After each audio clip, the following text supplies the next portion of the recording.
Hey, what's up guys? I'm The Raw Deal, and welcome to another one of my God of War Ascension multiplayer videos. Alright, this time around, I'm going to offer you guys a few tips and tricks for using Hades, and talk about why I think he's the most powerful multiplayer class in the game. So let's get started, shall we? First, I want to go over his strengths and weaknesses. The Hades class is generally referred to as the Jack of all trades, Master of none type, and their success in battle is heavily dependent upon the frequent use of specials and various curse techniques. Warriors who have pledged themselves to Hades have the ability to go toe-to-toe with any other class in the game, but the way you approach the battle will vary greatly depending upon the weapon you choose to equip yourself with. Some weapons grant you the ability to siphon life from your opponents and extend your own, while others let you curse your opponent multiple times, in effect lowering their defenses and hindering their mobility. Both skills are extremely useful, but I prefer using curse as it favors those who stay on the offensive. Now keep in mind, the higher your elemental attack rating, the more potent each curse stack is going to be. One stack of curse usually lasts about 5 to 7 seconds and lowers both your opponent's physical and elemental resistance. If you manage to stack 2 to 3 curses at a time, your opponent's mobility will be slowed and they'll lose the ability to run or evade. My favorite weapon to take advantage of this ability is the Spear of Hades, because the curse attack can either be used to start or extend a combo, which lets you take full advantage of your opponent's lower defense. Once you learn how to efficiently use curse, your build should focus less on high attack power and more on high defense and cooldown reduction. The build you see me using in this match is one that I highly recommend you all try. My armor set consists of 1 piece from the Godly Armor of Hades and 2 pieces of Godly Phobos armor. At level 3, the Godly Armor of Hades grants you plus 10 attack power, plus 8 elemental attack power, and plus 8 cooldown reduction. And at level 3, each piece of Godly Phobos armor gives you plus 5 health, plus 17 elemental resistance, and plus 8 cooldown. From a defensive standpoint, my biggest concern has always been Zeus's magic attacks, and with this build, I can take 2 reckonings to the face and survive. The only real threat after that is going to be Ares players with high physical attack power, but it really doesn't matter because if they're any good, one combo is going to kill you anyway unless you're Poseidon. As for the rest of your build, I strongly suggest you use the Relic of Domination. This relic gives you an additional 35 health with each successful brutal kill. This is extremely useful because it lets you heal in between battles without having to go searching for a health fountain. None of his other relics are even remotely worth it. As for items, you're either going to want to go with the Hades Helm or Death's Wail. The Helm lets you use a Cloak of Invisibility to escape and use sneak attacks on your opponents whenever, and it also has the fastest cooldown at 59 seconds. The biggest downside to using this item is the fact that you can be hit during activation, and it's possible to suicide off the edge during activation. And just be sure you have some solid ground to your back when you're trying to use it. As for Death's Wail, it has multiple effects.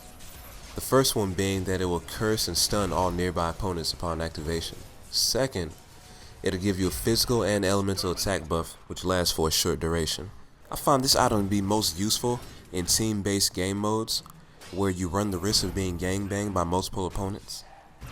It's a really good get off me move that will buy you just enough time to escape. Now I know a lot of you guys like using the Persephone's Charm, which gives you infinite cooldown for a short duration, but there's really no need for it if you're wearing the suggested armor set, as you already have an innately high cooldown reduction rate. As for magic, I prefer using the Sacrificial Soul, just because I like to combo with it, but really that's up to the user's preference. Just pick whatever suits your playstyle best. This build I've just given you is the one that I feel allows you to go toe-to-toe with any other class in the game. You'll have the advantage against any Zeus player because your armor will nullify their magic attacks, forcing them to rely upon their combat ability, which we know most of them are lacking.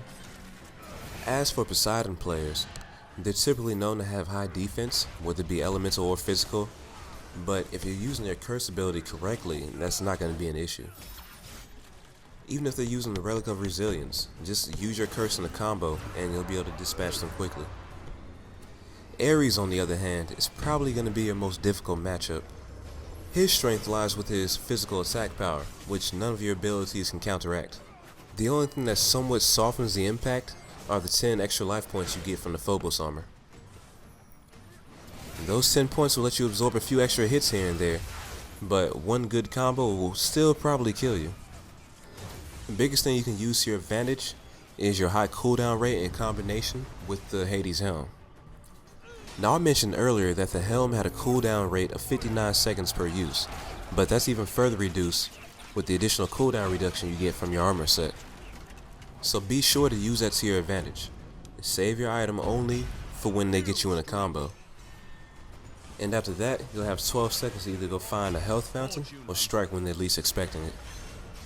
Even after the nerfs, I still feel like Hades is the most powerful class out there, because there is no real counter to his unique abilities. If you can make the most of the tools given to you, you should have no problem becoming a champion of the gods. Well, I hope you guys enjoyed the video and found some of this information helpful. There's been a lot going on in the world of Ascension, which I will try to touch on when the new update comes out. Also, a lot of you guys have asked to be added to my friends list so you can either challenge me or team up with me in game. And that's just not possible because my list is usually always maxed out. What I can do though is suggest that you follow me on Twitter. Now I don't tweet often, but what I'll do is let you guys know whenever I'm about to go online and see if there's a way I can add you to my party. I've been running into a lot of you guys lately, and we usually have some pretty fun matches. The link to my Twitter will be in the description. Anyway, this video is coming to a close. I just want to thank you guys for your continued support, and I'll see you next time. Peace.